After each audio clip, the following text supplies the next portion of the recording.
આપ જોઈ રહ્યા છો NTV ન્યૂઝ ગુજરાત। તાજેતરમાં અમદાવાદમાં પરપ્રાંતિયો પર આપ પાર્ટીના કાર્યકર્તા દ્વારા કરવામાં આવેલ ટિપ્પણી બાબતે જનસંઘર્ષ વિરાટ પાર્ટીનું વિરોધ પ્રદર્શન। જનસંઘર્ષ વિરાટ પાર્ટી દ્વારા આ પ્રેસનું આયોજન કરવાનું મુખ્ય હેતુ છે ગુજરાતના રાજકારણમાં પરપ્રાંતિયોને ગાળો આપવાની ટ્રેન્ડ બની ગઈ છે। એ ગાળો આપવામાં જ્યારે પહેલાં અલ્પેશ ઠાકોરભાઈ જોડાયા હતા, આજે જ્યારે આમ આદમી પાર્ટી પર હુમલો થયો છે એવા ઈશુદાનભાઈ નેવલાએ જાહેરમાં એવું કીધું છે કે ગુજરાત બીજું બિહાર બની ગયું છે। આ શબ્દને લઈને અમારો વિરોધ છે અને અમે એક પ્રતિક ઉપવાસનું આંદોલન કાલે કર્યું છે।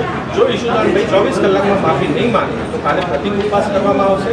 કમિશનર કચેરી અમદાવાદ ખાતે અમે લેખિત ફરિયાદ કરીશું। ગુજરાતમાં મોરચો કદાચ આપણે બધા જાહેર કરી દીધો હોય કે આમ આદમી પાર્ટી છે, પરંતુ જનસંઘર્ષ વિરાટ પાર્ટી લોકસભા ચૂંટણી પણ લડી છે, કોર્પોરેશન પણ લડી છે અને પોઝિટિવ પોલિટિક્સ તરફ આગળ વધી રહ્યા છે। અમે નકારાત્મકતાથી દૂર છીએ, એટલે કદાચ કોકને ત્રીજો પક્ષ કહેવાથી અને લોકશાહીમાં બધાનો સન્માન હોય અને બધાનું સ્વાગત હોય। ગુજરાત રાજકારણ એવું છે જ્યાં કટિબદ્ધતા જોઈએ, પ્રજા માટે કાર્ય કરી શકે એવા લોકો જોઈએ, નહીં કે આક્ષેપબાજી। અહીંની પ્રજા સમજુ છે અને એના માટે જ આ જે આંદોલન કરવામાં આવશે એ એના માટે કરવામાં આવશે કે ગુજરાતની અસ્મિતા આખા દેશમાં પોતાના રાજકીય પરિબળ સેટ કરવા માટે ના બગાડવા। એ નથી કે ભીડ ભેગી કરીને અને લોકો પર અને પ્રેશર ઊભું કરીએ।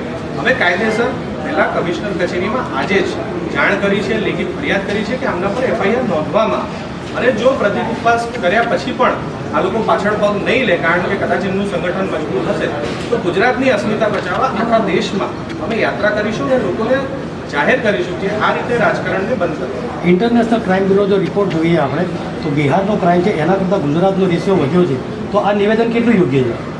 એ જ મામલે હું કહું છું કે ગુજરાતમાં જ્યારે ક્રાઇમ રેશિયો વધી ગયો હોય અને બિહારમાં વધારે પ્રજા હોવા છતાં જો ક્રાઇમ રેશિયો ઓછો હોય, માત્ર લિટરેસીનો રેટ ઓછો હોય, ગુજરાતીઓ જે છે એ આખા દેશમાં વ્યવસાય તરીકે ઓળખાય છે, પરંતુ જળમૂળમાં ક્યાંક ને ક્યાંક પરપ્રાંતિ બચારા અહીંયા અહીં મજૂરી કરતા હોય, પરપ્રાંતિ અધિકારીઓ હોય, પરપ્રાંતિ લોકો પર આપણે આ રીતની ટીકા ટિપ્પણી ના જ કરી શકાય અને એ બિલકુલ ગેરવ્યાજબી છે। જ્યારે NCR જે આખું ક્રાઇમ રેકોર્ડ રાખે છે એ કહે છે કે ગુજરાતમાં ક્રાઇમ રેશિયો વધી રહ્યો છે, ત્યારે આપણે આ સ્વાભાવિક છે કે આ ટિપ્પણી બિલકુલ ગેરવ્યાજબી છે।